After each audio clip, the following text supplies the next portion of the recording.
സംസ്ഥാനത്ത് രാഷ്ട്രീയ പോരാട്ടങ്ങൾക്ക് ചൂട് പകർന്നുകൊണ്ട് തദ്ദേശ സ്വയംഭരണ വകുപ്പ് തെരഞ്ഞെടുപ്പിന് തീയതി കുറിച്ചു. ഡിസംബർ 9, 11 തീയതികളിലായി 2 ഘട്ടങ്ങളിലായിട്ടാണ് വോട്ടെടുപ്പ്.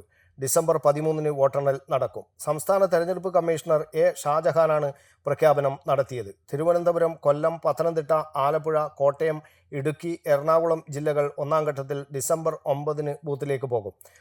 തൃശൂർ, പാലക്കാട്, മലപ്പുറം, കോഴിക്കോട്, വയനാട്, കണ്ണൂർ, കാസർഗോഡ് ജില്ലകൾ 2-ാം ഘട്ടത്തിലും. നാമനിർദ്ദേശ പത്രിക സമർപ്പിക്കുന്നതിനുള്ള അവസാന തീയതി നവംബർ 21-നാണ്. നാമനിർദ്ദേശ പത്രികയുടെ സൂക്ഷ്മ പരിശോധന നവംബർ 22-ന് നടക്കും. സ്ഥാനാർത്ഥിത്വം പിൻവലിക്കാനുള്ള അവസാന തീയതി നവംബർ 24-നാണ്. മാതൃകാ പെരുമാറ്റച്ചട്ടം നിലവിൽ വന്നതായി തെരഞ്ഞെടുപ്പ് കമ്മീഷണർ അറിയിച്ചു. വ്യാജ വാർത്തകൾ നിരീക്ഷിക്കുന്നതിന് പ്രത്യേക സമിതിയെ നിയോഗിച്ചിട്ടുണ്ട്. തദ്ദേശ സ്വയംഭരണ വകുപ്പ് തെരഞ്ഞെടുപ്പിനുള്ള അന്തിമ വോട്ടർ പട്ടിക നവംബർ 14-ന് പ്രസിദ്ധീകരിക്കുമെന്നും കമ്മീഷണർ അറിയിച്ചു. രാവിലെ 7 മണി മുതൽ വൈകിട്ട് 6 വരെയാണ് വോട്ടെടുപ്പ്. കാലാവധി പൂർത്തിയായിട്ടില്ലാത്ത മട്ടന്നൂർ ഒഴികെയുള്ള 1199 തദ്ദേശ സ്ഥാപനങ്ങളിലേക്കാണ് വോട്ടെടുപ്പ് നടക്കാൻ പോകുന്നത്. വാർഡ് വിഭജനത്തിന് ശേഷം ആകെ 23,612 വാർഡുകളാണുള്ളത്. മുൻപ് 21,900 ആയിരുന്നു വാർഡുകളുടെ എണ്ണം.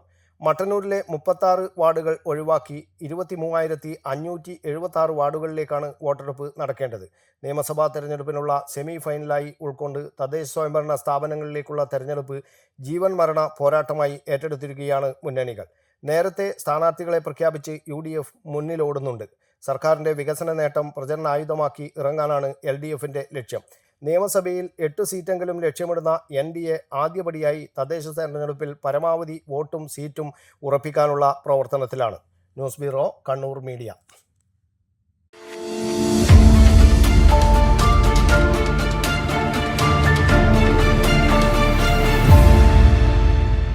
വിവാഹ പർച്ചേസുകൾക്ക് കുറഞ്ഞ പണിക്കൂലിയിൽ സ്വർണം മുൻകൂട്ടി ബുക്ക് ചെയ്യാൻ അഡ്വാൻസ് ബുക്കിംഗ് സ്കീം. പണിക്കൂലിയിൽ 50% വരെ ഡിസ്കൗണ്ട് നേടാൻ മൈ ഗോൾഡ് സേവിംഗ് സ്കീം. പണിക്കൂലി ഒന്നുമില്ലാതെ സ്വർണ്ണാഭരണം സ്വന്തമാക്കാൻ ഗോൾഡൻ ബഡ് സ്കീം.